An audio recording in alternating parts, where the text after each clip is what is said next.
প্রিয় দর্শক, kitchen house চ্যানেলে আপনাদেরকে স্বাগত জানাচ্ছি। আমার আজকের রেসিপি ক্রিস্পি চিকেন উইংস।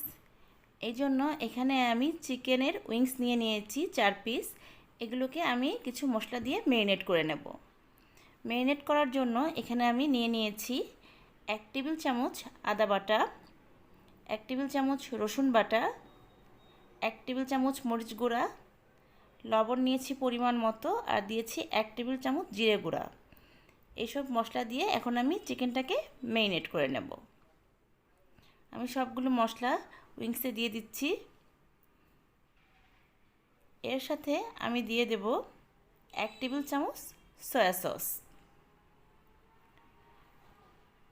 এখন এই সবগুলো মশলার সাথে মুরগিটাকে ভালো করে ম্যারিনেট করে নিতে হবে। ভালো করে আমি মেখে নিচ্ছি যাতে করে মশলাগুলো মুরগির ভিতরে খুব সহজেই ঢুকে যায়। এই রেসিপিটা করতে কিন্তু খুব বেশি সময় লাগে না। এটা আপনারা 1 ঘন্টার মতো ম্যারিনেট করে পরে এগুলো ভেজে নিতে পারবেন। তবে যদি খুব ভালো চান তাহলে এটাকে আপনারা 1 রাত্র ম্যারিনেট করে রেখে দেবেন। এটাকে আমি 1 ঘন্টার মতো ম্যারিনেট করে রেখে দেব। এজন্য আমি ঢাকনা দিয়ে ঢেকে রাখবো 1 ঘন্টা।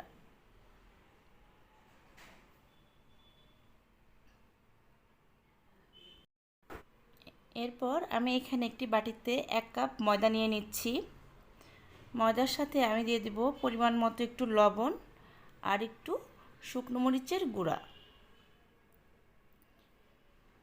এগুলোকে আমি সামান্য জল দিয়ে একটা ভালো ব্যাটার করে নেব। ব্যাটারটা কিন্তু খুব বেশি পাতলা বা খুব বেশি ঘন হবে না, এরকম মিডিয়াম একটা ব্যাটার হবে। আপনারা জলটা পরিমাণ মতো দিবেন। যদি জলটা তাড়াতাড়ি করে ঢেলে দেন তাহলে কিন্তু ব্যাটারটা খুব পাতলা হয়ে যাবে। মিডিয়াম একটা ব্যাটার করে নিয়ে তারপরে এই উইংসগুলো আমি এই ব্যাটারের মধ্যে দিয়ে দেব। খুব ভালো করে এই ব্যাটারের সাথে এই চিকেন উইংসগুলো কোট করে নিতে হবে, যাতে সব জায়গা ভালো মতো কোট হয় সেটা কিন্তু খেয়াল রাখবেন। দেখতে পাচ্ছেন আমি কিভাবে কোট করে নিচ্ছি, আপনারাও খুব সুন্দর করে কোট করে নেবেন। এরপর আমি একটি ফ্রাই প্যানে তেল গরম করতে দেব। তেলটা একটু বেশি দিতে হবে কারণ চিকেন উইংসগুলো ডুবো তেলে ভাজা হবে। এরপর তেলটা ভালো মতো গরম হয়ে গেলে আমি এক পিস করে চিকেন উইংস এই তেলের মধ্যে দিয়ে দেব। এই সময় কিন্তু চুলার আঁচ মিডিয়ামে থাকবে এবং গোল্ডেন ব্রাউন কালার করে এগুলোকে আস্তে আস্তে ভেজে নিতে হবে। 10 থেকে 15 মিনিট লাগবে গোল্ডেন ব্রাউন কালার হতে। দেখুন আমার চিকেন উইংসগুলো কিন্তু ভাজা হয়ে গেছে এবং গোল্ডেন ব্রাউন কালার অলরেডি চলে আসছে। এখন আমি 2 পাশ খুব সুন্দর করে উল্টে দিয়ে ভাজবো। এরপর আমি চিকেন উইংসগুলো উঠিয়ে নেব। আমি উইংসগুলো উঠিয়ে নিচ্ছি। দেখুন কত সুন্দর গোল্ডেন ব্রাউন একটা কালার চলে আসছে, একদম রেস্টুরেন্টের মতো হয়েছে। আমরা রেস্টুরেন্টে গেলেও কিন্তু ঠিক এরকম চিকেন উইংস খেয়ে থাকি। দেখতে পাচ্ছেন কালারটা কত সুন্দর এসেছে। আশা করছি আমার আজকের এই রেসিপিটি আপনাদের ভালো লেগেছে।